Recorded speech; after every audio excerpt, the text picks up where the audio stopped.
proteção ao salário, né? O salário, ele, como é algo que é necessário ao empregado, ele precisa ser protegido. Então, a legislação, tanto a Constituição como a CLT, criou diversos itens de proteção ao salário.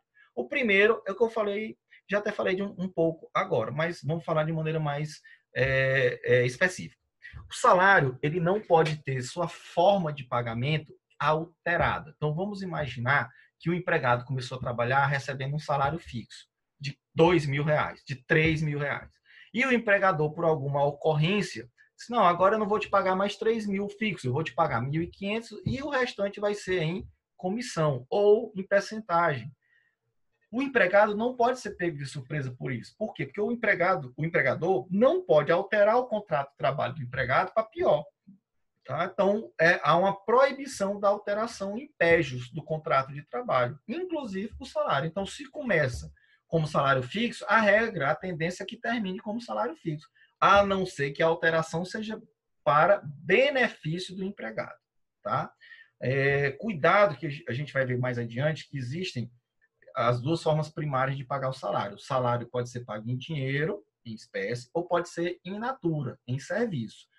Tá? Se o empregado recebe em dinheiro apenas, o empregador não pode vir depois e dizer, olha, eu vou tirar aqui uma parte eu vou te pagar em dinheiro e a outra em serviço. Não pode, porque também ficaria caracterizada uma alteração em prejuízo do empregado, ou alteração salarial em pejos, e isso é proibido.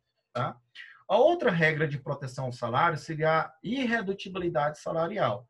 Como regra, a gente não pode reduzir o salário do empregado, a não ser no caso de força maior devidamente comprovada. Tá? Então, no caso de força maior, o empregador pode reduzir o salário do empregado, contudo, a teoria majoritária é de que essa redução só pode acontecer caso venha a ser observada uma negociação coletiva prévia. Então, eu tenho que ter um acordo coletivo ou uma convenção coletiva. Aí sim, o sindicato autorizando, pode haver uma redução do salário. Essa redução não pode ser maior do que 25%. E tem que acarretar necessariamente a redução da quantidade de trabalho por dia. Fica mais ou menos assim. O empregado que trabalha 8 horas, reduzindo 25% com autorização do sindicato, é claro, esse empregado passa a trabalhar 6 horas. Então, se esse empregado ganhava, por exemplo, R$ 2.000 por mês, reduzindo 25%, ele vai ganhar R$ 500 a menos, né? Ou seja, ele vai ganhar R$ 1.500 por mês agora. Tá? E existe também dentro do TST esse posicionamento de que se houver redução, mesmo com a autorização do sindicato, deve ser dada durante o período da redução, deve ser conferida a esse empregado a garantia ao emprego. Tá bom?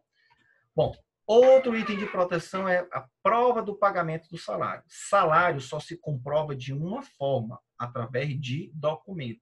Por isso que a empresa é obrigada a fazer contra-cheque, contra-recibo, olerite, o nome que você queira dar, mas tem que ter a prova do pagamento sempre, tá?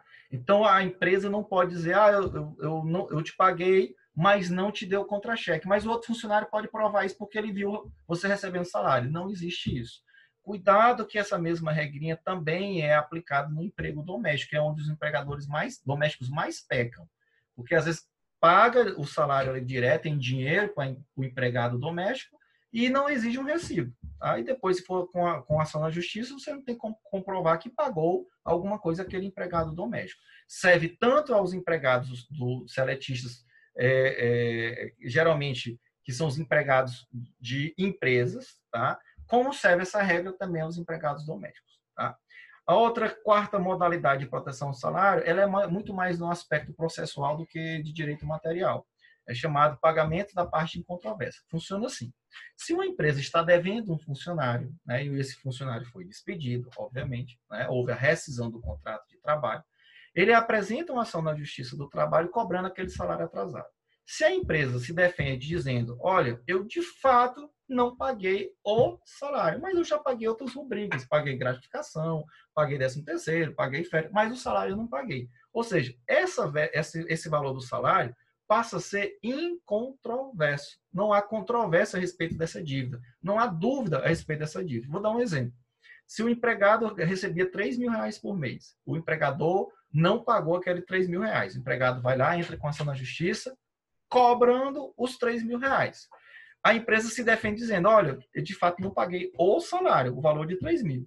Se a empresa não pagar no momento da audiência trabalhista, o que acontece? O juiz, quando elaborar a sentença, vai ter que aplicar uma multa contra o empregador de 50% daquele valor que o próprio empregador reconheceu. Que a gente chama isso de multa do artigo 467 da CLT.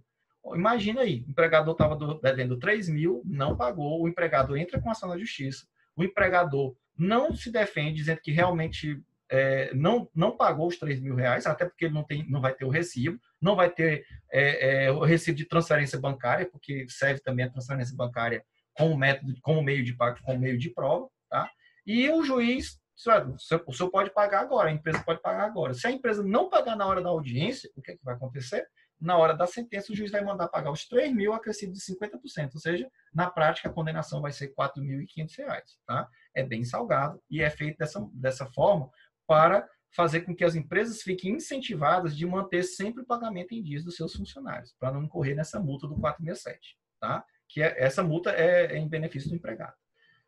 Lembrando que a União, o Estado, o Distrito Federal, os municípios, autarquias e fundações públicas não se submetem a essa multa do 467. Tá? Ela é aplicada apenas às empresas, aos empregadores, digamos assim, que não são do setor público, apenas do setor privado.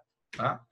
Outro item também de garantia do salário é o que nós chamamos de vedação ao sistema do trunking system, ou sistema truncado, vinculado. Tá? O que é isso? Imagina que você tem um empregador que tem vários funcionários que trabalham em um local distante, que não tenha uma venda, que não tenha um supermercado, um mercantil, etc.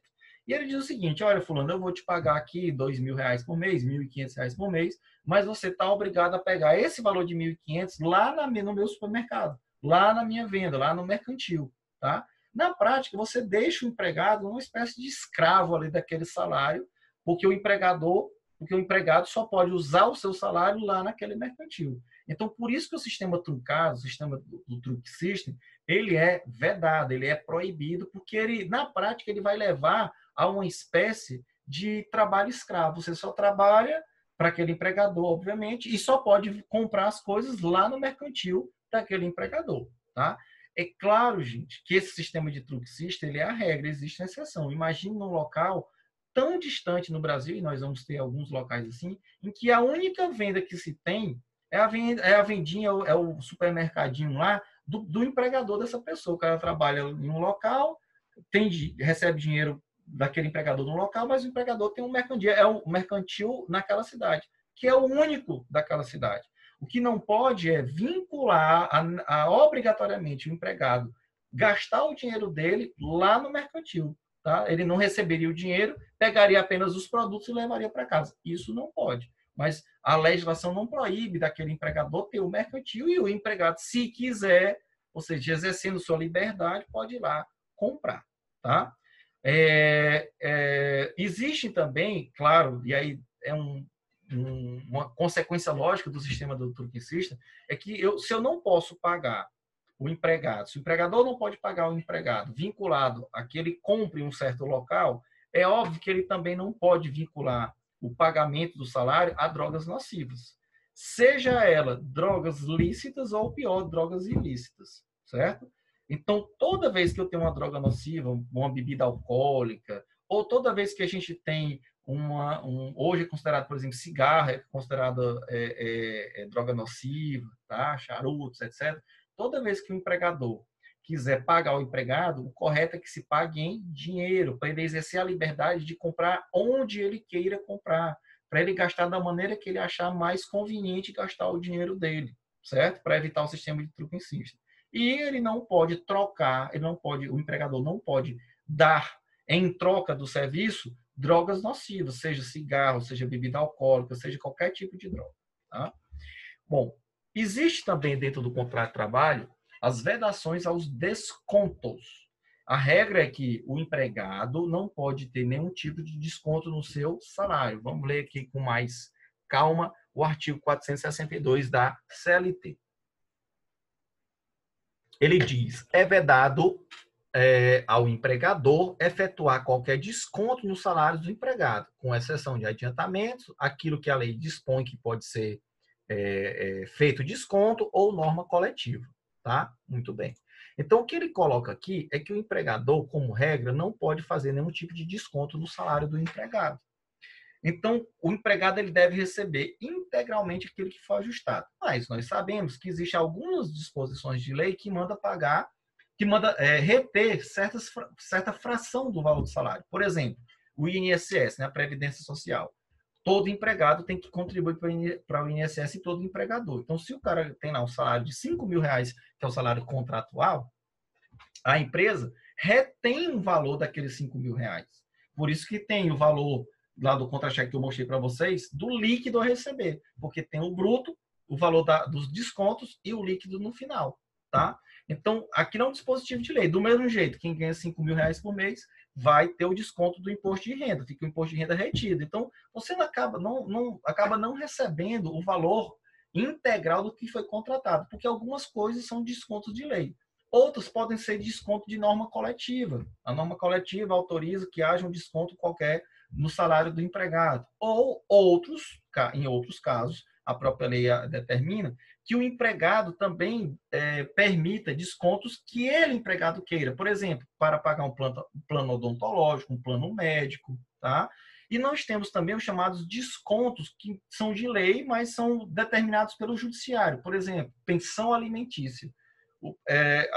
O juiz determina que tantos por cento do salário daquele ou daquela funcionária seja para pagar pensão alimentícia. Tá? Então, existem alguns tipos também, realmente, de descontos, mas são aqueles previstos por lei, ou porque um juiz determinou, ou porque o próprio empregado assim desejou, ou porque uma norma coletiva assim regulamentou. Tá? Agora, cuidado aqui com o parágrafo 1º. Em caso de dano causado pelo empregado, o desconto será lícito desde que esta possibilidade tenha sido acordada, né? Ou seja, se eu tiver um empregado que causou dano ao empregado, mas não foi um dano porque ele desejou, ou seja, não houve dolo, então se ele fez um ato qualquer na empresa onde ele trabalha, porque ele agiu de forma displicente, ele não foi atento o suficiente e causou um dano, tá? Então ele pode ajustar com o seu empregador e aí, nesse ajuste com o empregador, ele pode fazer o desconto do salário do empregado. Tá? E a parte final aqui do parágrafo 1º é ou na ocorrência de dolo do empregado. Se houver dolo, portanto, do empregado, o empregador pode descontar sem autorização prévia escrita do empregado. Nem não precisa de autorização de jeito nenhum, tá? Mas se for por culpa, portanto, tem que haver o acordo. É o que a gente observa aqui, por exemplo, nessa OJ 251, no caso do frentista. É lícito o desconto salarial referente à devolução de cheque sem fundo quando o frentista não observar as recomendações previstas no instrumento coletivo. Então, esse acordo aqui pode ser um acordo individual ou coletivo. Tá? Se causar dano por culpa ao empregador, o empregado tem que pagar esse valor, esse valor do prejuízo. Tá? E se houver dolo, está aqui, está bem claro, no caso de dolo, o empregado tem que pagar o prejuízo que causou ao seu empregador. Uma outra súmula também aqui, outro dispositivo que está dentro do TST, que é a súmula 342, é bem interessante, ele fala a respeito também de autorização prévia por escrito do empregado para pagamento de plano de saúde, plano odontológico, hospitalar, seguro de vida, previdência privada, cooperativas, enfim, tudo aquilo que o empregado quiser, ele informa ao seu empregador, dando autorização por escrito, tá, gente? Não tem outra modalidade. Dando autorização por escrito, e aí sim o empregador pode efetuar os descontos que ele assim prevê. Então, cuidado, a regra é essa, não deve ter desconto, mas se houver, o desconto tem que ser ou por uma disposição de lei, ou por uma ordem de um juiz, ou por uma disposição de um contrato, seja ele um contrato escrito individual ou coletivo. Tá? E no caso de dolo, o empregador pode fazer esse desconto sem necessidade de nada disso. Ele vai lá e desconta diretamente do salário do funcionário. Bom? Outro item de proteção ao salário chama-se intangibilidade salarial. O que é isso? Salário tem que ser pago mesmo na ocorrência de uma falência da empresa, porque ele é um crédito chamado privilegiado. Então, o salário, como ele é essencial à existência do trabalhador, ele tem que ser pago mesmo que exista caso de falência ou dissolução da empresa. A empresa vai deixar de existir. Não houve falência, simplesmente os sócios não se entendem mais e vão acabar com a empresa. Tem que pagar o salário do empregado. Daí a gente chama de intangibilidade salarial. Tá? O nono item de garantia do salário é o chamado impenhorabilidade salarial. Sobre o salário, nós não podemos ter penhora. Por isso que o pagamento de salário tem que ser feito mediante uma conta bancária, quando ele é feito na conta bancária, uma conta bancária chamada conta salário, porque essa conta ela é impenhorável. Essa é uma regra que nem está na legislação de direito material, porque penhora é um ato que não é do direito material, é do direito processual. Então, o próprio Código de Processo Civil ele determina, são impenhoráveis os salários, tá? Por quê? Porque é uma forma única de subsistência, de subsistência do empregado. É claro, tá? Que nas hipóteses de pagamento de prestação alimentícia, que não exceda 50 salários mínimos mensais, etc., existe uma possibilidade de penhora do salário, mas para pagar pensão alimentícia, certo? Até o limite de 50 salários mínimos, mas isso aí são regras do direito processual. Aqui, para mim, por enquanto, o que vale para você é que você entenda que o salário não pode ser penhorado para pagar nenhum tipo de dívida, a não ser dívida de pensão alimentícia, até 50 salários mínimos. Tá? Bom, outro item também de proteção ao salário chama-se salário em substituição. Imagina que quando o empregado, ele é um empregado que tem uma atividade comum dentro da empresa e ele tem um chefe. O chefe ganha 2 vezes mais do que ele, 3 vezes mais do que ele. O chefe sai de férias durante 30 dias.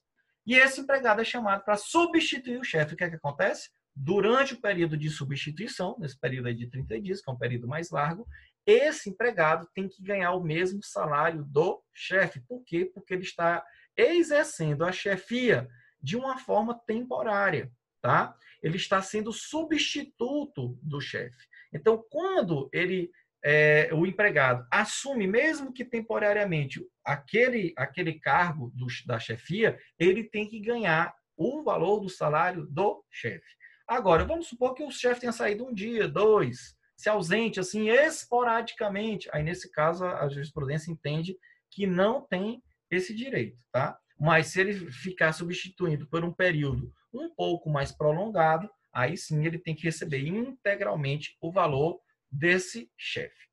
Cuidado que nós temos uma situação peculiar. Vamos supor que eu tenho um chefe aqui que ganhe R$5.000 e um empregado comum dentro da empresa que ganhe R$2.000, tá? O chefe é despedido 2 dias, 1 dia depois da dispensa daquele chefe, o empregador convida o empregado, aquele que está ganhando R$2.000 na atividade comum, para assumir o lugar da chefia. E diz o seguinte: eu vou te pagar R$4.000. Ele já vai perguntar, mas como? O meu chefe anterior ganhava 5, por que eu vou ganhar 4? Eu tenho esse direito a ter o mesmo valor. Gente, nesse caso não tem. Quando o empregado-chefe é despedido, o cargo deixa de existir, ele fica vago em definitivo, tá? Vagando em definitivo, a nova pessoa que assumir lá, o empregador pode ajustar com aquele novo empregado qual é o valor aquele novo chefe, né? Qual é o valor do salário que ele passará a receber. Então, cuidado. Quando esse cargo fica vago temporariamente e o empregado substitui para o outro para as férias, por exemplo, ele tem que ganhar exatamente o mesmo salário. Por quê? Porque eles foram contemporâneos, eram empregados da mesma empresa no mesmo tempo, tá? Então ele ganha o mesmo valor. No outro exemplo que eu falei, tá? Ele tinha um empregado que ganhava 5.000, ele foi despedido e logo depois o empregado que estava lá ganhando um pouco menos é chamado. Nesse caso, o empregador pode ajustar novos valores. É o que a gente verifica na súmula 159, no inciso 1 e no inciso 2, tá? Então, leiam com cuidado essa súmula 159, porque ela é muito importante. Tá? Bom, quais são os meios de pagamento que nós temos dos salários? O primeiro meio de pagamento é o salário em dinheiro nacional, ou seja, tem que ser na moeda corrente no Brasil. Tá? Essa é a forma correta. Se o empregado for analfabeto tem que ser obrigatoriamente pago em dinheiro. Não pode ser pago em cheque, porque ele não sabe ler nem escrever, não vai saber o que está sendo colocado lá. Se a pessoa não for alfabetizada e o empregador pedir para ela assinar, tá? Ela não vai saber assinar, obviamente, vai ter que botar a digital. Se eventualmente a digital não existir, porque às vezes o trabalhador, principalmente o trabalhador rural, a digital, a mão está tão calejada, às vezes trabalha com frutas cítricas que elas ficam queimando a pele, aí a digital vai sumindo aos poucos, tá? Pessoas mais idosas também têm uma digital mais prejudicada. Aí, já que a digital não pega, pode ser assinada a seu rogo, ou seja, uma pessoa vai lá e assina por ele na frente dele, tá? Cuidado que se o empregador não pagar dessa maneira que eu falei, tá? Não pagar mediante transferência bancária, não pagar com cheque nominal ao empregado, cheque da empresa, não pagar aquele trabalhador que é analfabeto em dinheiro, tá? Se não pagar na moeda corrente do Brasil. Então, se não pagar observando essas regrinhas, aquele pagamento ele é tido como inexistente. Então, imagina o cara que ganhava aqui R$ 5.000 e o empregador deles, cara, eu não tenho R$ 5.000, mas eu tenho $1.000 aqui dentro da empresa, tenho $1.200. Como o dólar hoje está a R$ 5 em uma fração, eu vou te pagar aqui $1.100. Pode ser? O cara, beleza, pode ser, ótimo. Aí ele recebe o dinheiro ali naquele dia, vai para o banco trocar o dólar já teve uma variação para baixo, por exemplo. Tá? E aí, além de ter a variação para baixo, quem faz essa mudança de dinheiro, né, faz o câmbio, tá? Na realidade, você compra a moeda, então você está trocando, você paga uma taxa. Então, salário, eu não posso ter, o empregado não pode ser obrigado a pagar uma taxa para receber seu salário. Salário, ele tem que vir naturalmente da relação de emprego. Eu não posso pagar para receber meu salário. Então, mais um motivo porque eu não posso colocar uma moeda estrangeira para fazer o pagamento do salário aqui no Brasil, tá? Que pode trazer prejuízo ao empregado. Bom, existe uma outra modalidade de salário chamado salário in natura ou salário em utilidade. Vamos ler aqui com calma o artigo 458. Ele diz o seguinte: além do pagamento em dinheiro, ou seja, dinheiro então é a modalidade mais correta, compreende-se no salário, para todos os efeitos legais, a alimentação, habitação, vestuários ou outras prestações in natura que a empresa, por força do contrato ou do costume, fornecer habitualmente ao empregado. Então, veja que a empresa ela pode fornecer alguns serviços, alguns objetos, né, como alimentação ou habitação, a seu empregado, e aquilo ali vai constar como se fosse salário do empregado.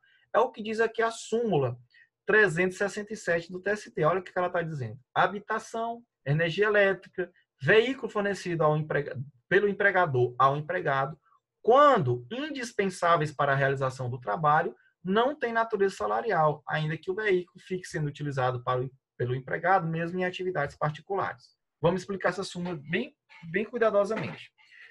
Vamos pensar assim: o salário, o empregado vem para a empresa, ele é contratado para receber R$ 5.000 por mês. E aí o empregador diz: fulano, eu vou te pagar R$ 5.000, mas 4.000 vai ser em dinheiro, espécie, e R$ 1.000 vai ser em salário utilidade, tá? Eu vou te dar aqui alimentação suficiente todos os meses, equivalente a R$ 1.000. Então, na hora que for calculado o INSS, o imposto de renda, o 13º salário, as férias, não vai ser calculado em 4.000, vai ser calculado como se fosse R$ 5.000, porque aquele R$ 1.000 em natura ele é contabilizado como se fosse salário, certo?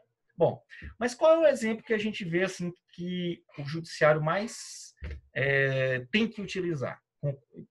Porque de vez em quando chega essas demandas no judiciário trabalhista.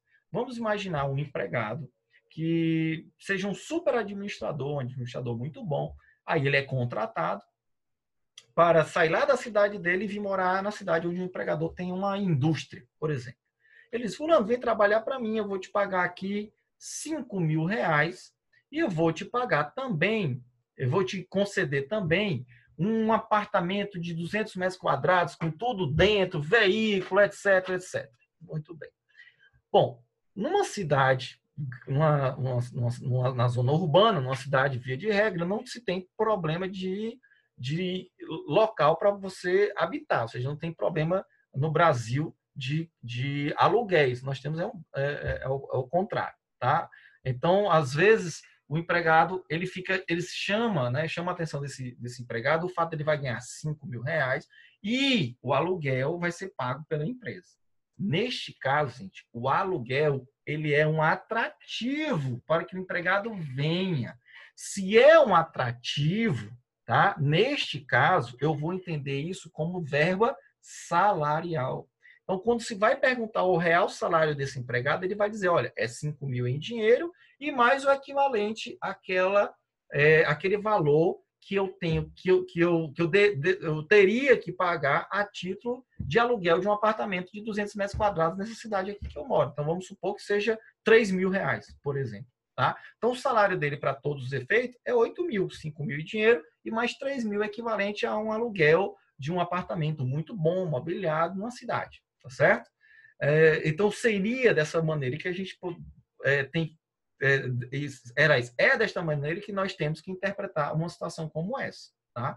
Por isso que a súmula diz o seguinte: quando indispensável a realização do trabalho, não tem natureza salarial. Ora, o aluguel é indispensável para que o empregado faça o trabalho, realize o trabalho? Não, não é indispensável.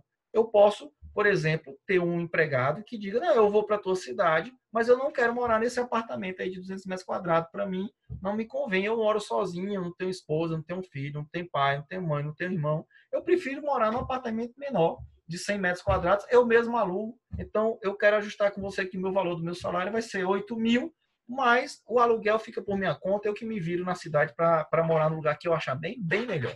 Tá? Então, veja bem, quando é um atrativo para o empregado, esse valor, né, em utilidade, é um extra, portanto, aquilo vai ter natureza salarial. Quando é algo essencial, portanto, indispensável para que o empregado realize o próprio trabalho, não tem natureza salarial. Vamos imaginar um empregado que seja contratado por uma grande fazenda, né, que tem aí 20.000 cabeças de gado, e ele vai ganhar R$ 10.000 por mês. Mas a fazenda fica no interior, bem perdido, bem longe de uma cidade, etc. É claro que nessa fazenda tem que ter uma casa, uma moradia. Aquela casa, aquela moradia serve para proteger aquele funcionário do sol, da chuva, do tempo, do fator climático, tá? Então, aquela casa que ele está morando, que pode ter 200, 300 metros quadrados, pouco importa, ter todo o conforto do mundo, ela é um mecanismo para o trabalho, ou seja, ela é uma ferramenta de trabalho. Então, veja, quando aquele objeto, aquela utilidade é equivalente a uma ferramenta de trabalho, ela não tem natureza salarial. Mas quando ela é um plus, quando ela é um aditivo, um convite, um atrativo, aquilo ali tem natureza salarial. Então, veja, nesses dois casos, eu usei dois exemplos de dois administradores, um de uma indústria e um de uma atividade de fazenda, tá? Uma atividade rural. No da indústria, a pessoa é convidada para ganhar um valor X e mais um apartamento. Tá? Aquele apartamento vai ser um atrativo, um plus, um extra. Então, aquilo ali tem natureza salarial. Tá? Já no caso da fazenda, não é um atrativo, nem um plus, nem um extra. Há uma necessidade daquela pessoa estar morando dentro da fazenda, protegida ao abrigo do sol, do tempo, enfim, tá? Para poder desempenhar minimamente as suas funções. Então, neste caso, esse empregado não vai ter aquela casa, aquela moradia como um plus, e sim como uma ferramenta de trabalho. E se for ferramenta de trabalho, portanto, indispensável para a realização do trabalho, nesse caso, não haverá natureza salarial. Mas o artigo 458 fala mais, tá? Ele diz o seguinte: existem algumas coisas que a lei já diz que não tem natureza salarial. Então, por exemplo, vamos ver aqui, 458, parágrafo 2º, ele já diz, para os efeitos desse artigo, não serão considerados salários as seguintes utilidades: vestuários, equipamentos, acessórios, tá? Ou seja, a roupa, a farda, fardamento, não é considerado salário in natura, é o empregador que tem que pagar, porque isso é uma ferramenta de trabalho. Tá? Educação em estabelecimento de ensino próprio de terceiros, no caso aí a matrícula, mensalidade, anuidade, livro, etc., né? Material didático, isso aí não é considerado também salário-utilidade, tá? A lei exclui. Transporte destinado ao deslocamento do empregado também não é. assistência médica hospitalar odontológica, seguro de vida e de acidentes pessoais, previdência privada e o negócio chamado Vale Cultura. Tudo isso aqui não tem natureza salarial porque a lei excluiu, literalmente, tá? Professor, e qual é o limite do salário utilidade? A legislação para o urbano diz que o desconto máximo é de 25% e a alimentação 20%. Se fosse rural, seria o inverso. A habitação seria 20% e a alimentação 25%. Bom, e qual é o limite que o empregador pode pagar o salário utilidade? Como é que pode ser feito, entendido isso? A lei não diz, mas existe uma interpretação que é muito utilizada. No mínimo, em dinheiro, o empregado tem que receber 30% do seu salário. 70%, portanto, pode ser em utilidade. Então, eu posso ter um empregado, por exemplo, que ganha R$ 5.000 em dinheiro e corresponde a 30% do salário dele. O restante todo é utilidade. Mas na hora que vai calcular o 13º, as férias, o terço de férias, o FGTS, o INSS, o imposto de renda, tem que ser em cima do salário total dele e não só em cima dos 5.000 que ele recebe, porque ali é só a parte da pecúnia, do dinheiro, tá? Mas o salário em si é o salário mais a parte em utilidades, tá? Então tem que ter muito cuidado com isso aí quando eu tenho um empregado que recebe em utilidade, porque esse salário ele vai servir para a base de cálculo de várias coisas que o empregado tem para receber. Hora extra, por exemplo, é calculada em cima do salário. Enfim, a gente tem muitas coisas que dependem do valor, do entendimento do que é salário, para que a gente possa calcular essas verbas acessórias do contrato de trabalho, tá? Bom, quais são as espécies de salário que nós temos? Nós temos muitas espécies salariais. Eu vou chamar a atenção aqui, logo de início, do chamado abono. Abono, eu tenho um tipo de abono que tem natureza salarial hoje no Brasil, que é o chamado abono de férias. Abono constitucional de férias, que é aquele que a própria Constituição Federal diz que quando o empregado sai de férias, tem que receber um acréscimo de 1/3 a mais do seu salário. Aquilo tem natureza salarial. Os outros abonos, abono, o que é abono? É o valor em dinheiro que é dado do empregador ao empregado, como se fosse uma antecipação salarial. Tá? Então, por conta do artigo 457, parágrafo 2º da CLT, abono não deve integrar mais a remuneração do empregado, certo? Os outros abonos que o empregador dá de forma a antecipar ou a adiantar salário, hoje em dia é entendido que não tem mais natureza salarial. Contudo, o abono constitucional de férias tem natureza salarial, tá? O terço de férias, como a gente chama costumeiramente. Um outro tipo de salário que é muito importante, porque é muito comum, são chamados adicionais. Então, nós temos 5 adicionais legais que já são regulamentados e nós temos um que ainda não foi regulamentado até hoje, tá? Quais são os 5 que são regulamentados? Adicional de hora extra, adicional noturno, adicional de insalubridade, adicional de periculosidade, adicional de transferência. Esses 5 têm regulamentação em lei. Nós temos um chamado adicional de penosidade, que até hoje não tem lei que regulamente. O que seria adicional de penosidade? Para que ele é devido? Para aquelas pessoas que trabalham carregando peso, tá? Grandes cargas, acima de 20 quilos, 25 quilos, mesmo com carrinho de mão, etc. Tá? Então, esse daí só recebe, essa pessoa que trabalha com carga, só receberá o adicional de penosidade se uma norma coletiva ou mesmo o contrato individual disser dessa maneira, porque a lei até hoje não fala do adicional de penosidade. Tá? Bom, nós já falamos no capítulo anterior sobre o adicional de hora extra e o adicional noturno. Então, aqui eu vou me dar o luxo de, com vocês, dar uma passada mais rápida. Já falamos, adicional de hora extra, ele é de no mínimo 50% do valor da hora do trabalho, tá? Do valor do salário hora, e ele acontece toda vez que o empregado trabalha mais do que foi acertado ordinariamente com o seu empregador. Adicional de hora noturna, para o seletista, é aquele que acontece entre as 22 horas e 5 horas da manhã do dia seguinte, que é um acréscimo de 20% no valor da hora normal. Isso aí a gente já havia falado, então vocês vão encontrar aqui nos slides as explicações, né? Já falamos sobre isso de uma maneira muito extensiva no capítulo anterior, tá? Vamos passar aqui, portanto, para os outros adicionais. Nós temos adicional de insalubridade, periculosidade e transferência. Insalubridade e periculosidade, eles não podem ser pagos juntos. Então, vamos imaginar que tenhamos uma empresa que coloca o seu empregado ao mesmo tempo em uma situação de periculosidade e de insalubridade. O empregado tem que escolher aquilo que é mais vantajoso a ele. O empregado só tem direito a receber um desses tipos. Mas, se o empregado está trabalhando no lugar insalubre, por exemplo, trabalhando hora extra, trabalhando à noite e transferido, ele recebe os 4 adicionais ao mesmo tempo. Ele só não pode receber, repito, o adicional de periculosidade e insalubridade junto. Ele vai ter que escolher um dos dois, tá?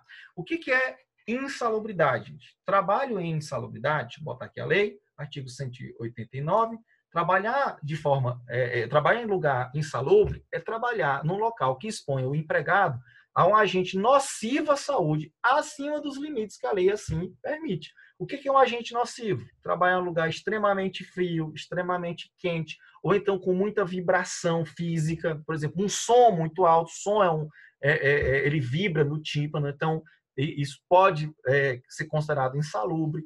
Trabalhar no lugar que é contaminado, por exemplo, um hospital, um lixão, trabalhando, limpando banheiro, enfim. Esses aí são situações de insalubridade por conta de organismos vivos, tá? Quem é exposto a agente nocivo à saúde tem direito a receber o adicional chamado de insalubridade. E ele tem 3 níveis. Se for um nível chamado mínimo, ele é de 10% do valor do salário mínimo.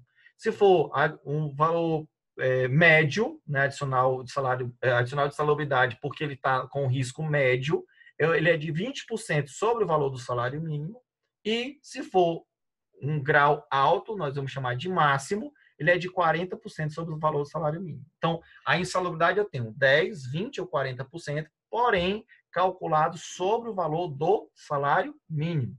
Mesmo que o empregado trabalhe em local em condições insalubres, mas em caráter intermitente, o que é intermitente? Uma hora ele está no local insalubre, outra hora não está, uma hora ele sai, uma hora ele volta, tá? Isso é muito comum no hospital, por exemplo. Às vezes a pessoa está trabalhando na parte de administração do hospital, mas uma hora ele tem que sair, ele tem que voltar. Então, mesmo trabalhando em caráter intermitente, ele tem direito ao adicional de insalubridade. A mesma coisa, vou antecipar logo, a mesma coisa acontece no adicional de periculosidade. A intermitência por si só não tira nem o adicional de insalubridade, nem de periculosidade, tá? Essa é a regra, tá bom?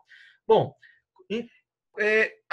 os adicionais só são devidos enquanto o empregado está naquela situação diferenciada, daí o nome é adicional. Então, se enquanto trabalha hora extra, recebe adicional de hora extra, essa é a regra. Enquanto trabalha à noite, recebe adicional noturno. Enquanto está no local insalubre ou perigoso, recebe o adicional de insalubridade ou de periculosidade. Enquanto está transferido, recebe o adicional de transferência. Então, na hora que essa situação sai, ela deixa de existir, automaticamente o empregado deixa de ganhar o respectivo adicional. É o que a gente vê aqui na súmula 139, tá? Enquanto percebido o adicional de insalubridade, esse adicional, ele integra a remuneração para todos os efeitos. Então, no dia que esse empregado deixar de trabalhar em lugar insalubre, ele deixa de receber o adicional de insalubridade. E aí, o adicional de insalubridade, portanto, ele não se incorpora ao salário. Lembra que eu disse para vocês que incorporar é fazer parte de uma coisa só, é como se fosse uma única coisa. Enquanto o empregado recebe adicional, apenas se integra, ou seja, se soma. No dia que ele deixa de trabalhar em lugar insalubre, ele não recebe mais, continua ganhando só o seu salário contratual, ou seja, não existe direito adquirido a nenhum tipo de adicional, tá? Enquanto a situação existir, recebe. Quando não existir mais, deixa de receber o respectivo adicional, tá? Outra situação interessante, o artigo 191 da CLT vai dizer o seguinte: se a situação que gerou a insalubridade desaparecer, ou seja, for neutralizada, a pessoa deixará de receber o adicional de insalubridade, porque a situação desapareceu, tá? Porque a insalubridade foi neutralizada. Às vezes, existe não a neutralização, a eliminação, mas existe a diminuição. A pessoa estava trabalhando num lugar que era máximo, ou seja, 40%, e a empresa colocou equipamentos de proteção individual e coletiva e agora foi reduzida para o mínimo, para 10%. Isso é possível também, mas tem que ser atestado mediante uma perícia. Tá? Sempre tem que ser comprovada mediante uma perícia. certo? Aqui a súmula 80 do TST, ela diz: a eliminação da insalubridade mediante fornecimento de aparelhos protetores aprovados pelo órgão competente do Poder Executivo exclui a percepção do respectivo adicional. Ou seja, se eu tiver um equipamento que neutralize 100% a insalubridade, o empregador não é mais obrigado a pagar a insalubridade. Tá? E o fornecimento de um equipamento de proteção, por si só, não vai neutralizar. O perito é que tem que dizer se houve a neutralização ou não. Tá? Outra situação bem interessante, vamos ler aqui, súmula 448 do TST, diz o seguinte: não basta a constatação da insalubridade por meio de laudo pericial para que o empregado tenha direito ao respectivo adicional, sendo necessária a classificação da atividade insalubre na relação oficial elaborada pelo Ministério do Trabalho, tá? No caso, o antigo Ministério do Trabalho e Emprego. O que é que ele está dizendo aqui?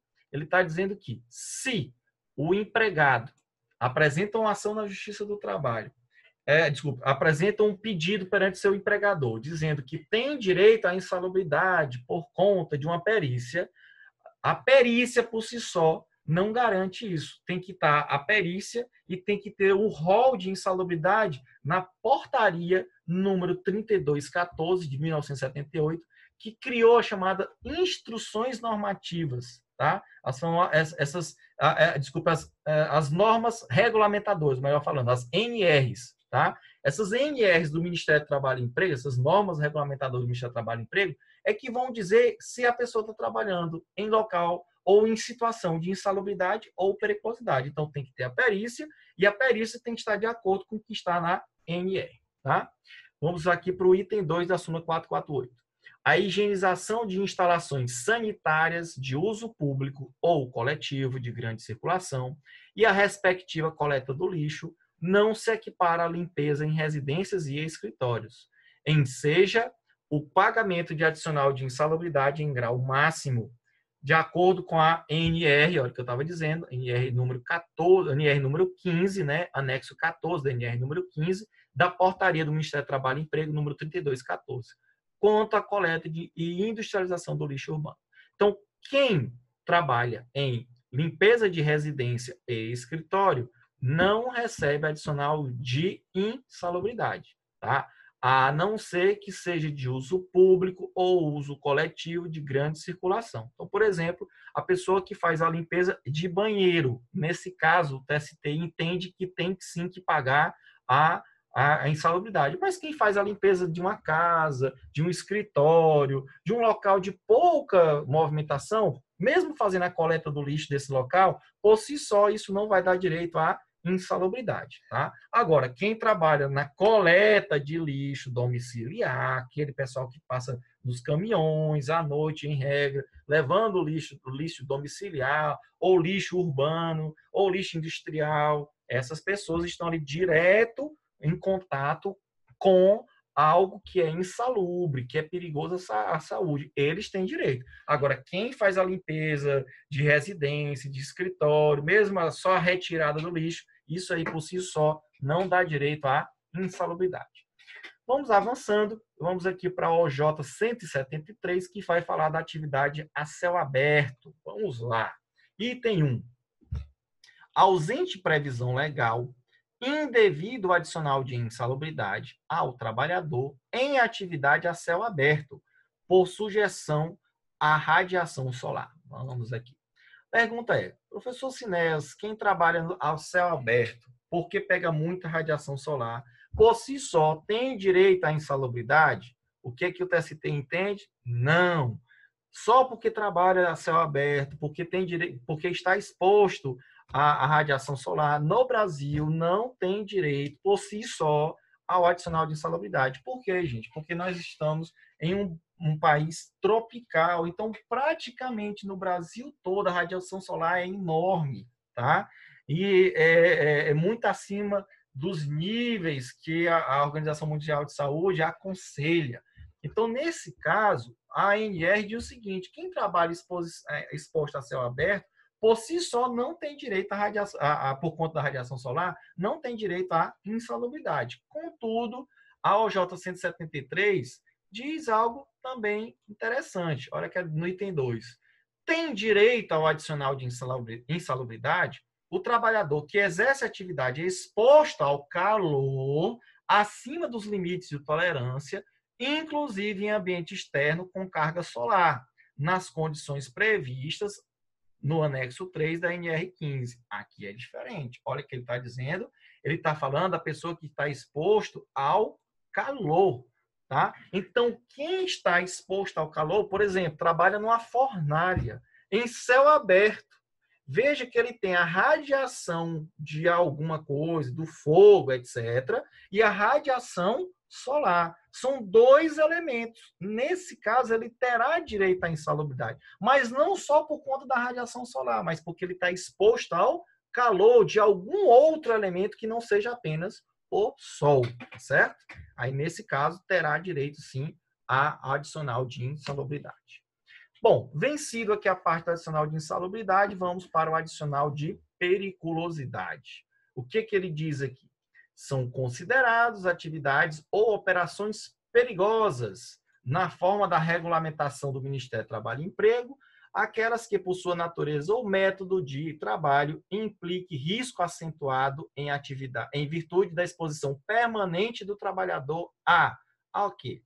Inflamáveis, explosivos, energia elétrica, roubos, tá? E o trabalhador em motocicleta. Olha que o artigo 193 da CLT já dá 5 itens: inflamáveis, explosivos, quem trabalha com energia elétrica, quem trabalha evitando o roubo, por exemplo, então segurança pessoal, segurança patrimonial, tá? Ou quem trabalha em motocicleta, ou o famoso motoboy.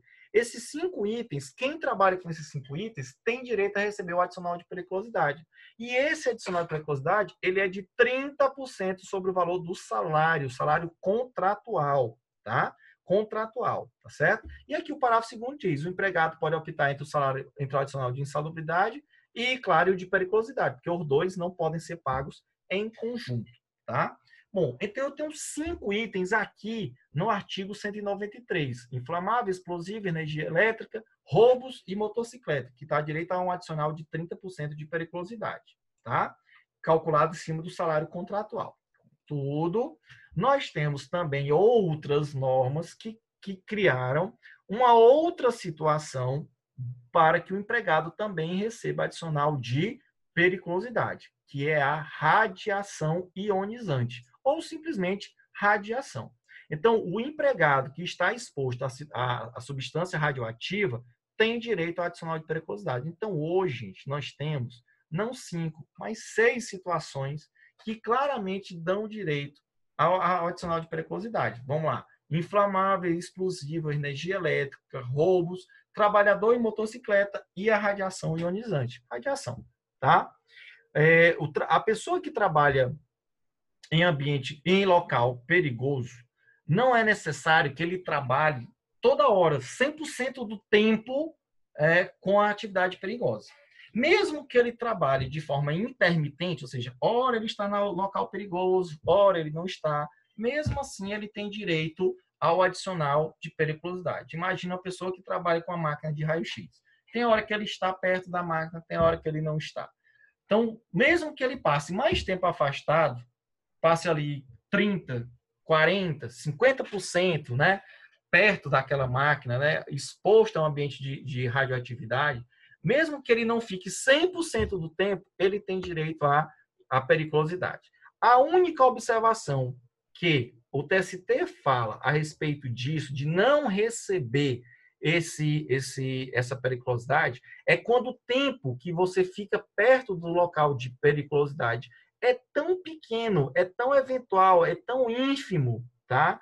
O tempo é tão reduzido que o empregado não tem direito a essa periculosidade. Vamos imaginar aqui um empregado que trabalha numa casa de comércio, de vendas, de alguma coisa, algum bem da vida, e aí o empregador dele diz para ele: fulano, uma das suas atividades, assim que você chegar aqui na empresa, é entrar lá naquele quarto que fica lá na parte de trás e acionar uma chave.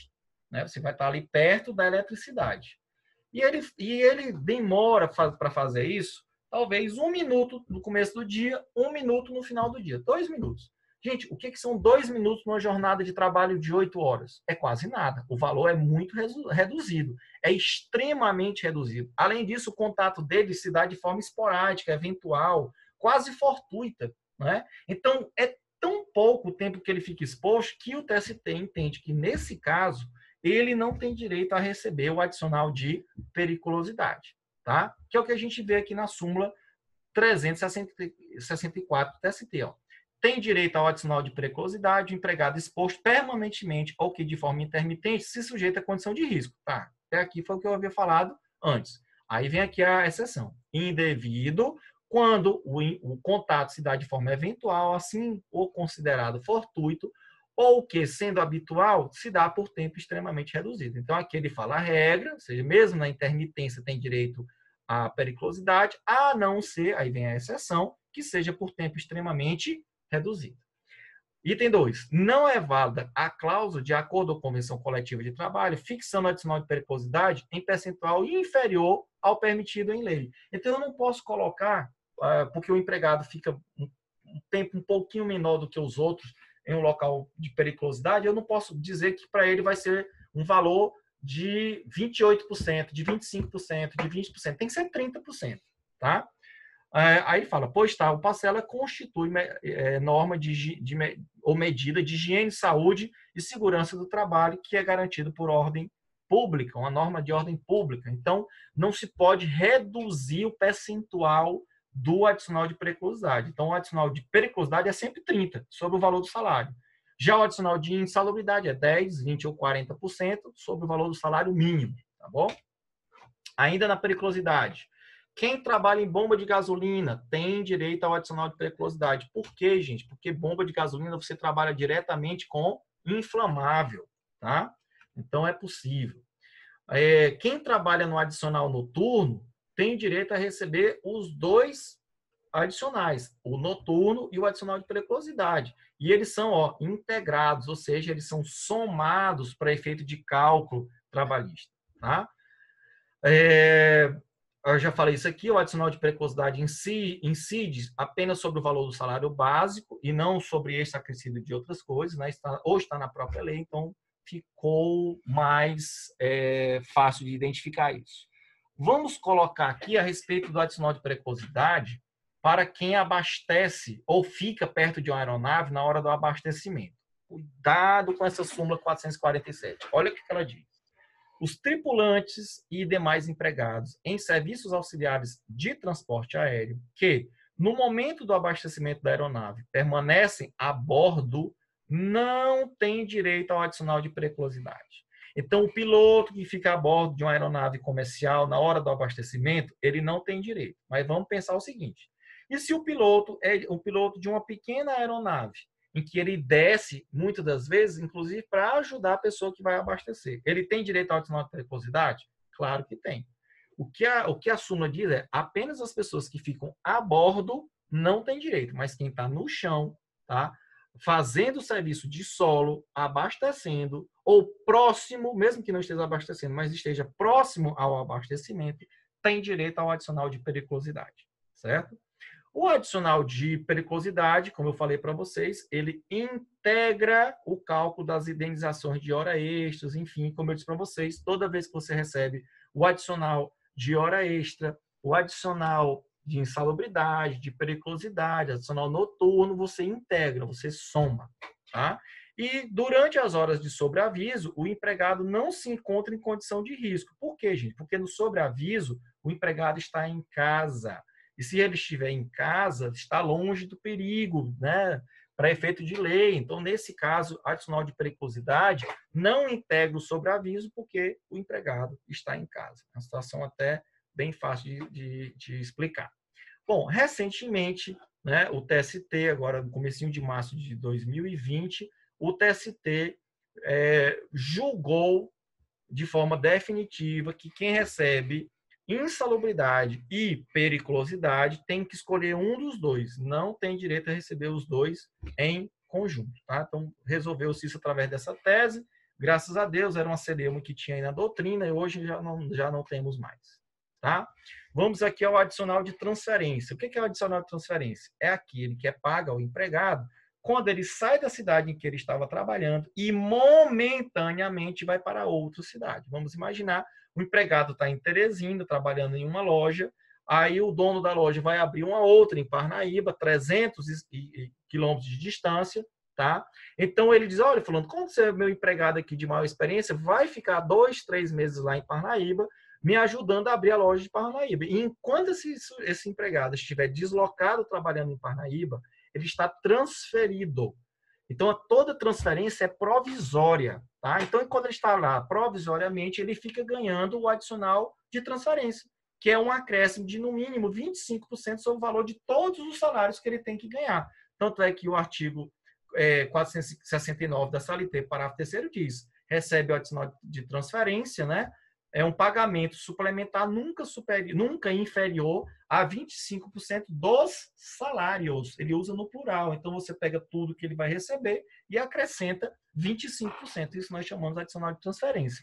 O que a jurisprudência do STF fala? Basicamente, que o adicional de transferência ele só é pago quando é de forma provisória. Porque se a pessoa for de forma definitiva, não é adicional de transferência. Ele vai receber um negócio chamado ajuda de custo, que tem natureza indenizatória, se só se recebe na época ou no momento da remoção desse empregado. Essa remoção é a transferência em definitivo, vamos falar assim, quando ele vai de vez para aquela cidade. Tá? Tem natureza indenizatória. Tá? Agora terminamos a parte de adicional, vamos para as gratificações. Gratificação, ela é paga para o empregado porque o empregador está grato, ou seja, está agradecido, porque aquele empregado se esforça, né? Trabalha mais, trabalha melhor. Tá? Então, se criou várias espécies de gratificações. Nós temos gratificações por desempenho, gratificação por função, gratificação por tempo de serviço, gratificação por produtividade.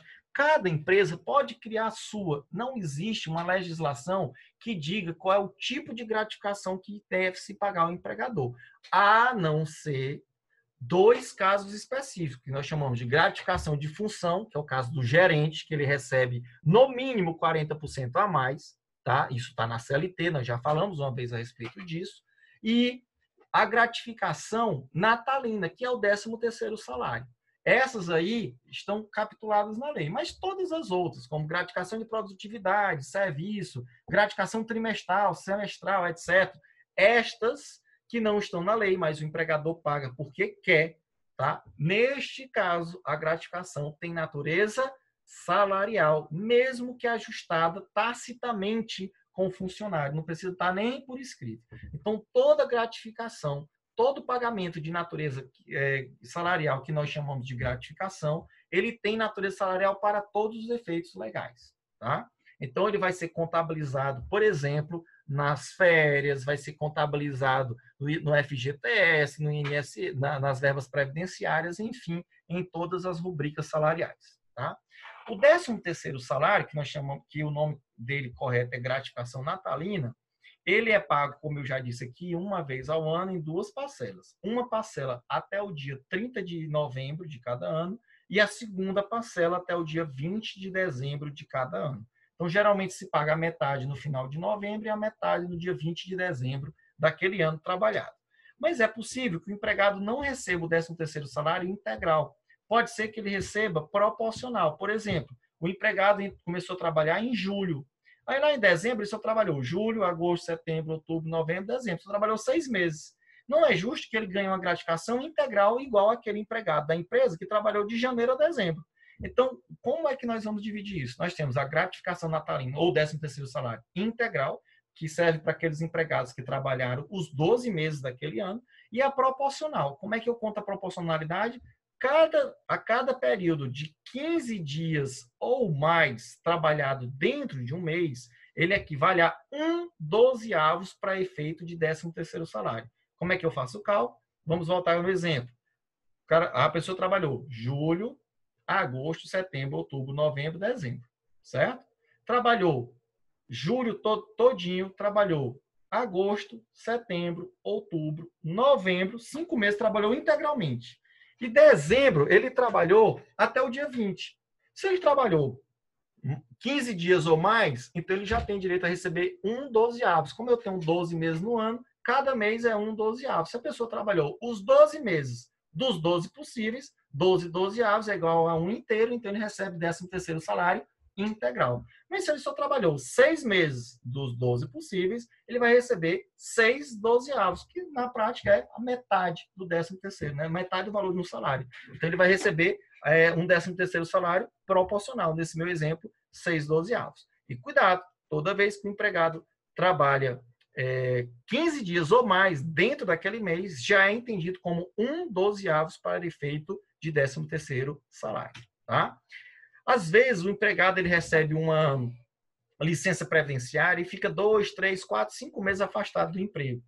Esse período que ele fica afastado do emprego, quem paga é o INSS, inclusive o 13º salário, só que ele chama de abono anual.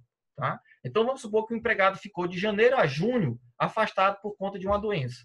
E de julho a dezembro, voltou a trabalhar na empresa. A empresa arca com 6 meses que ele trabalhou e o INSS vai arcar com os outros 6 meses que ele ficou na licença previdenciária. Tá? E aí, quando ele vai receber o 13º salário da Previdência, na realidade, a Previdência chama de abono anual, que ele equivale ao 13º salário, só que é pago pelo INSS. Tá? Outra verba interessante chama-se gorjetas. Bom, gorjeta é aquela verba que é paga pelo cliente, não é pago diretamente pelo empregador. Até agora estávamos falando de verbas pagas do empregador diretamente ao empregado. Tá? Então, gorjeta, ela pode ser chamada própria ou imprópria. O que é a própria? É aquela quando é paga diretamente do cliente para o empregado. A imprópria é quando é cobrada na nota de serviço. O empregador recebe e repassa uma parte dela ao empregado. A legislação trabalhista é bem detalhista a respeito da gorjeta, principalmente nos parágrafos 3º até o parágrafo 11 do artigo 457 da CLT. É enorme, para dizer a verdade. Mas, basicamente, ela diz isso. A gorjeta pode ser paga diretamente, como pode ser paga mediante a nota de serviço, repassada ao empregador, e o empregador pode tirar uma fração para fazer parte dos custos operacionais. Geralmente fica 70% da gorjeta para o empregado, 30% para a empresa. Como gorjeta não é salário, ela compõe o conceito de remuneração, a gente tem que pensar o seguinte: gorjeta repercute em todas as verbas salariais? Não. O TST, na súmula 354, diz isso categoricamente. Gorjeta só repercute para efeito de FGTS, 13º salário, férias e indenizações de maneira em geral. Ou seja, as gorjetas não servem para compor o valor do aviso prévio, do descanso semanal remunerado, dos adicionais de hora extra, adicional noturno, insalubridade, enfim, dos adicionais de maneira em geral. Então, as repercussões são restritas a FGTS, 13º salário, férias e algumas indenizações que aí tem que ser vista caso a caso. Tá? Então, por isso que gorjeta tem natureza de remuneração e não de salário. Existe uma outra verba chamada gueltas. Ela é uma espécie de gorjeta, ela tem sido tratada assim no Brasil. Guelta é quando, normalmente, ela é paga pelas empresas de medicamento. Os fornecedores de medicamento, ou os fabricantes de medicamento, diz o seguinte: olha, quando você vender lá para o balconista, né, diz o seguinte: quando você, balconista, vender o meu medicamento, eu vou te dar uma guelta, eu vou te dar uma ajuda, eu vou te dar uma gratificação, eu vou te dar uma gorjeta. Pode ser o nome bonito que for, mas o nome é guelta, o nome correto é guelta. Vou te dar uma ajuda no valor de R$10. Vamos supor, o cara vende uma medicação de R$500, super cara, difícil de vender. Aí a indústria farmacêutica vai lá e abona esse cara, dá para esse empregado, diretamente ou por meio do seu empregador, um valor de 10, de 15, de 20, de 30, de R$100, enfim, um valor que ele ajustar com aquela pessoa, com aquele trabalhador. Tá? A guelta não tem uma regulamentação própria no Brasil, mas a jurisprudência já há 10 anos, pretérito, já vem concedendo natureza de remuneração, ou seja, ele equivale a uma gorjeta, porque não é pago diretamente do empregador para o empregado, é pago por um terceiro. Então, parece uma gorjeta e tem sido tratado assim pelos nossos tribunais. Tá? Regime de prontidão e regime de sobreaviso, nós já explicamos lá no assunto anterior, mas lembrando que o regime de sobreaviso, o empregado fica em casa aguardando ordem. Então, ele vai receber, enquanto ele está em casa aguardando ordem, ele vai receber um adicional, né, de 1/3 do valor do valor da sua hora normal de trabalho, enquanto ele está de sobreaviso. E no regime de prontidão, ele fica dentro da empresa aguardando ordens, tá? Então, ele recebe um adicional, chamado adicional de prontidão, na razão de 2/3 do valor do salário hora, enquanto ele está na prontidão, tá? As horas de sobreaviso ou as horas de prontidão têm natureza salarial, tá bom? Comissões e percentagens. Eu já havia falado no início dessa aula. Comissão é aquela que é paga, que pode ser em valor de percentual, que não é muito apropriado. Comissão é aquela que é paga num valor porque você realizou uma certa atividade, geralmente no valor fixo, tá? Você vende alguma coisa, faz certa atividade, ganha uma comissão em cima disso, um valor fixo. Isso é a regra. Percentual é em cima do percentual do valor que você da atividade do produto, perdão, que você vendeu, né? Pode ser um serviço ou um produto. O artigo 466 da CLT, ele trata rapidamente desses dois temas, né? Poderia ter se alongado um pouco mais, mas ele diz o seguinte: o pagamento de comissões e percentagens só é exigível depois de ultimada a transação a que se refere. Ou seja, o empregado só passa a ter direito a receber percentagem ou comissão depois que o cliente paga o empregador. Tá? O cliente foi lá, comprou um objeto, pagou para o empregador. Quando o dinheiro entra no caixa do empregador, aí sim o empregado passa a ter direito àquele percentual ou àquela comissão. Qual é o problema disso? Às vezes os empregadores fazem venda a prazo, né? 24 vezes, 12 vezes, 3 vezes. Então, quando vai caindo cada valor aí, pago pelo cliente, aí sim o empregador tem que pagar essas comissões. Então, não é porque o empregado fez hoje uma venda de 15 mil reais que ele vai ganhar integralmente o percentual ou a comissão em cima daquilo ali. Por exemplo, a empresa pode ter feito uma venda de 15 mil, parcelado em 15 parcela de 1.000, em 15 meses, né? Então, a cada vez que vai caindo o valor de R$ 1.000 na conta da empresa, o empregador vai repassando aquele valor para o empregado, que é o que diz aqui no parágrafo 1º. Ó, nas transações realizadas por prestações sucessivas, é exigível o pagamento das percentagens e comissões que eles disserem respeito proporcionalmente à respectiva liquidação, ou seja, a cada parcela que o empregador vai pagando. Tá? Uma vez encerrada a relação de trabalho, o valor dessas comissões não ficam prejudicadas, né? A empresa ou antecipa e paga de uma vez, ou então vai pagando ao longo dos meses enquanto perdurar o pagamento daquelas prestações, certo? Existe um profissional chamado representante comercial autônomo, mas, gente, olha aqui, ele é autônomo. Autônomo, ele trabalha por conta própria. Lá existe uma regrinha que é a proibição da chamada cláusula del credere. Cláusula del credere é quando se transfere os riscos do empreendimento ao representante comercial autônomo, tá? Essa cláusula del credere, ela já existe no contrato de emprego. Por quê? Porque os riscos da atividade devem ser corridos pelo empregador. Então, vamos supor que uma empresa fez uma venda para alguém para pagar em 30 dias, em uma única parcela, uma venda de R$ 10.000. E o comprador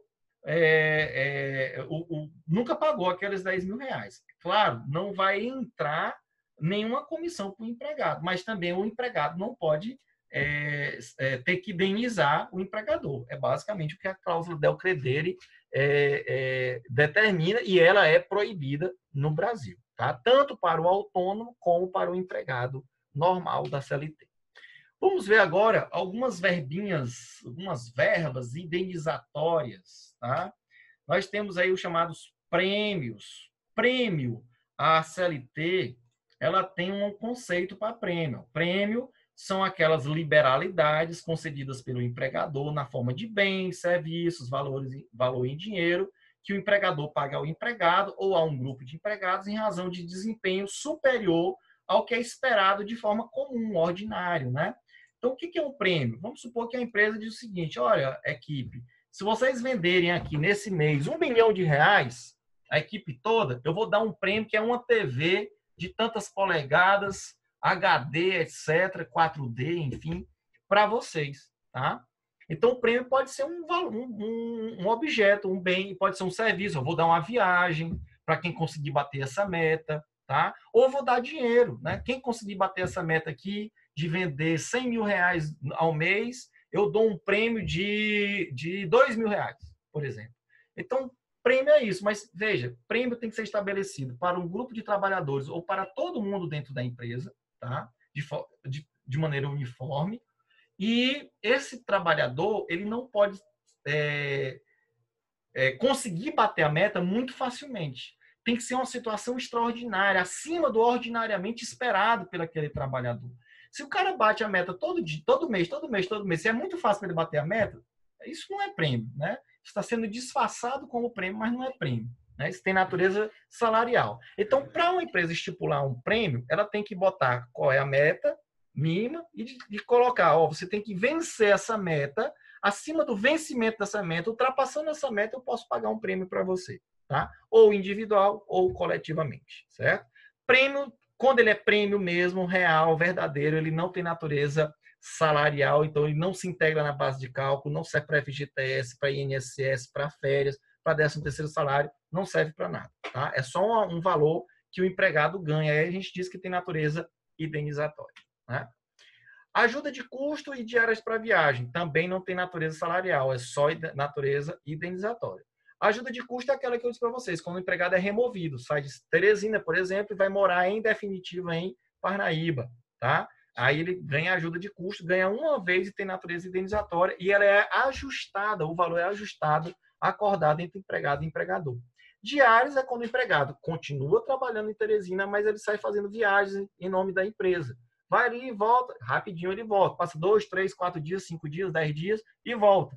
E a empresa vai pagar o valor da diária, o valor do deslocamento, o valor do tempo que ele ficou para fora da cidade que ele mora. Enfim, ele está gastando mais com hospedagem, está gastando com alimentação, com transporte, não é o local que ele mora, tá?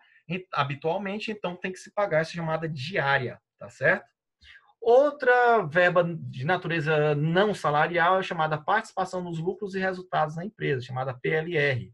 Primeiro, a empresa tem que ter lucro. A empresa que tem algo positivo, ou seja, lucro, ela pode, se ela quiser, dividir parcela desse lucro com seus empregados. Então, por exemplo, os bancos, via de regra, têm nos acordos coletivos a PLR, né? E os bancários são muito incentivados a bater metas, para quê? Para que no final de um certo período venha ganhar PLR, participação de lucros e resultados. Então, primeiro tem que ter lucro, segundo, para se ganhar PLR, tem que ser mediante acordo ou convenção coletiva. E terceiro, a PLR é paga uma única vez ao ano. Tá? Pode ser paga em até 2 prestações, uma no primeiro semestre e outra no segundo semestre de cada ano. Mas é pago uma única vez em decorrência do resultado do ano anterior. Tá? É sempre dessa maneira. Então, não tem natureza salarial, precisa de um acordo coletivo e depende, e só pode ser pago por uma vez ao ano em 2 parcelas, uma no primeiro e outra no segundo semestre de cada ano. Já o Vale Transporte também não tem natureza salarial e ele serve para o empregado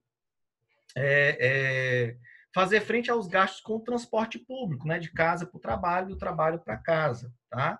Agora, esse valor ele pode ser pago pelo empregador completamente, mas como ele pode ser pago também uma parcela pelo próprio empregado. Então, a parcela que exceder a 6% do salário básico do empregado, aquela parcela do Vale Transporte é paga pelo empregado, tá?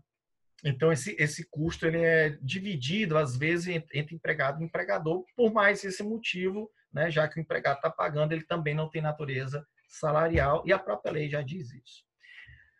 Existe uma parcelinha interessante no direito empresarial, né, chamada Stock Options. Stock Options é uma espécie de compra, tá, de ações.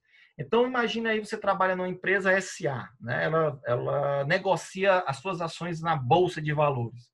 E ela pode dizer, olha, eu tenho aqui tantos funcionários que atingiram uma meta, enfim, eu quero pagar, eu quero entregar para esses funcionários uma quantidade de ações. para eles, né? Para eles se incentivarem. Aí eles batem a meta, cumprem aquela necessidade empresarial e no final de um certo período a empresa vai lá e entrega um X de ações para essas pessoas negociarem, ficar, enfim, façam dessas ações o que vocês quiserem, né? Então, muito tempo se discutiu na doutrina se isso era natureza salarial ou não, e chegou ao consenso hoje que tem natureza mercantil, não tem natureza salarial, tá? Então, não serve para efeito de 13º, férias, INSS, enfim, ele é uma natureza mercantil não salarial. É um agrado, né? É um extra que o patrão está dando ao empregado nessas situações de empresas SA que negociam suas ações, né? Compra e venda de ações na Bolsa de Valores, tá? Chegando ao último item, ao último tópico dessa aula, nós vamos ter a equiparação salarial. O que é a equiparação salarial? É você promover a isonomia de salário entre funcionários que trabalham de maneira equivalente, tá? Então, o que diz o artigo 461 da CLT? Diz o seguinte: se eu tiver 6 situações, se essas 6 situações aparecerem ao mesmo tempo, o empregado terá direito a receber o mesmo valor do salário do outro, tá? Então, vamos supor que eu tenho 2 empregados, né? O João e o Luiz trabalhando no mesmo setor da empresa, fazendo as mesmas funções. Só que o João ganha 3 mil e o Luiz ganha 5. A gente tem que se perguntar, isso é legal? A lei permite isso? Tá? Então, o que a CLT diz? Ela diz o seguinte: se os empregados trabalharem para o mesmo empregador, trabalharem no mesmo estabelecimento comercial, ou seja, na mesma loja daquela empresa, tá? Se eles trabalharem na mesma função, aí a gente já está desconfiando que esses caras têm direito ao mesmo salário, mas ainda faltam mais 3 itens, tá? Se eles trabalharem com a mesma produtividade, se eles trabalharem com a mesma perfeição técnica, já temos 5 itens, precisamos do 6º. E se eles trabalharem para o mesmo empregador em um prazo de contratação que não é superior a 4 anos, e trabalham naquela mesma função em um prazo que a distância que um começou na função e o outro naquela função não seja diferente de 2 anos, ou seja, eu tenho 6 itens. Se eu tivesse 6 itens acontecendo, esse empregado terá direito a uma equiparação salarial, ou seja, o João, se tiver todos esses 6 itens, passará a ter direito a ganhar não mais só 3 mil, mas tem que ganhar igual ao Luiz, que ganha 5 mil. Vamos explicar cada um desses 6 itens. O que coloca aqui na letra A? Vamos lá. Trabalho para o mesmo empregador. Fácil, não precisa explicar. Mesmo estabelecimento empresarial, ou seja, na mesma loja, no mesmo local. Não precisa ser na mesma sala, tá, gente? Eu posso ter um estabelecimento comercial de 1.000 metros quadrados. Um trabalha na recepção, outro trabalha lá na outra ponta. Não tem problema nenhum, certo? Não precisa ser na mesma sala, no mesmo ambiente. Só precisa ser no mesmo estabelecimento comercial. Trabalham na mesma função, ou seja, tem funções idênticas, tá? Eu vou pular aqui a letra D, vou aqui para a letra E. Exercem com a mesma produtividade. O que é produtividade? Produtividade é a média de produção. Eu posso ter um empregado que trabalha fazendo 30 peças no dia, 20 no outro, aí trabalha 40, faz 40 no outro, ou seja, a média é que ele trabalha 30. Isso aí nós chamamos de produtividade, ele mantém a sua média, tá? E com a mesma perfeição técnica. O que é perfeição técnica? É trabalhar com a mesma característica, tá? Você trabalha com o mesmo primor. Não é porque um cara tem nível superior e o outro só tem um nível de escolaridade de ensino médio que não vai haver a mesma perfeição técnica. Por quê? Porque às vezes aquela atividade, a pessoa não precisa ter nenhum tipo de escolaridade. Qualquer pessoa faz aquela atividade, tá? Então tem que ser a mesma perfeição técnica, o mesmo primor, o mesmo capricho em fazer. O que diz aqui a letra D? Precisa também ter diferença de tempo de serviço para o mesmo empregador não superior a 4 anos e diferença de serviço na função não superior a 2 anos. Então, vamos explicar melhor o que é isso. Diferença para o mesmo empregador. Vamos supor que o João, né, o mesmo exemplo, João Luiz, né? O João entrou na empresa no ano de 2010, certo? E o Luiz entrou na empresa no ano de 2014. Olha só, o João entrou em 2010 e o Luiz em 2014. Tem um tempo de empresa maior do que 4 anos? Não, não tem. Olha lá. Mas o João, quando entrou, ele entrou para fazer a função a função mais básica dentro da empresa, tá? E o Luiz, quando entrou, já entrou numa função que não era básica, era duas acima da função básica. E eles ficaram trabalhando, né? Um trabalhou 2014, 2015, 2016, 2017, 2018, beleza.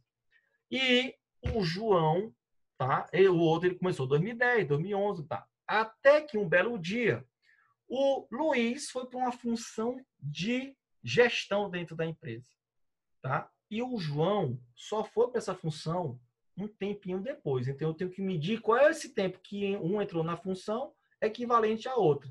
Se essa diferença na função for até 2 anos e o tempo de casa que eles entraram dentro da empresa, melhor falando, for inferior a 4 anos, tá? Ou até 4 anos, então João e o Luiz, ou seja, paradigma e paragonado, têm direito ao mesmo salário. Tem direito, portanto, à equiparação salarial, certo? Então, eu tenho que ter esses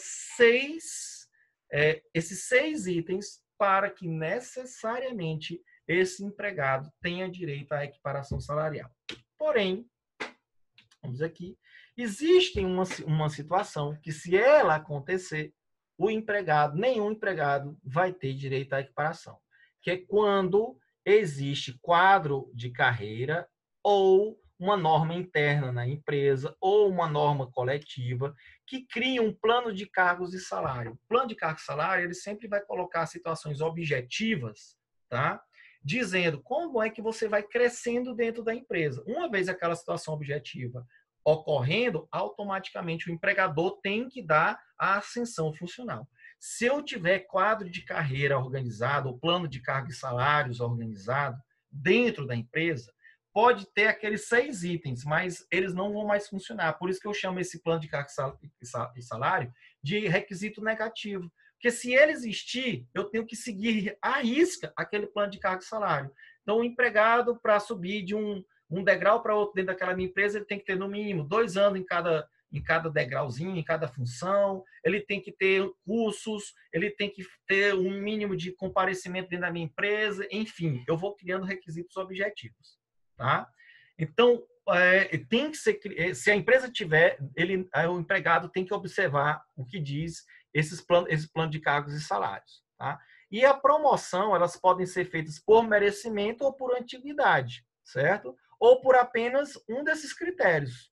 Veja, eu posso ter critério objetivo dizendo, olha, o empregado vai ascender dentro da empresa por merecimento e antiguidade, ou só por merecimento, ou só por antiguidade. Não tem problema, é o empregador que está livre para escolher como é que ele vai fazer para que seus empregados cresçam dentro da empresa.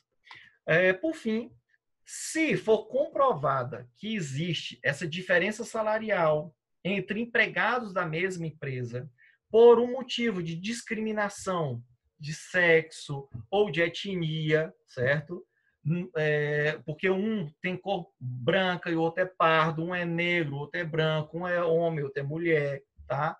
Se o juiz descobrir isso em um processo judicial, ele manda pagar uma multa no valor de 50% do teto máximo do regime de previdência social para o empregado. Esse pedido não precisa nem estar na petição inicial, o juiz já manda pagar a multa, certo?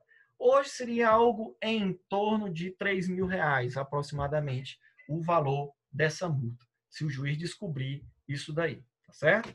Gente, era o que eu tinha para falar para vocês sobre salário e remuneração. Como eu disse, é um tema, como eu já disse no início das aulas com vocês, é um tema grande, é o segundo maior tema que a gente vai ver esse semestre. O primeiro a gente já passou, que foi jornada de trabalho. É um tema grande, tem alguns detalhes importantes. Eu gostaria muito que vocês fizessem uma revisão nos livros também, tá? Pegasse aquelas atividades que eu passei para vocês, várias, dezenas de questões, resolvesse, porque a partir dali vai se gerando dúvidas e aquelas questões também vão valer parte da prova de vocês, ou seja, parte da avaliação de vocês, tá? Forte abraço, bom estudo, qualquer coisa eu posso tirar dúvida lá pelo Edmodo ou pelo WhatsApp, tá bom? fica à disposição. Até a próxima, se Deus quiser e Ele há de querer. Um abraço.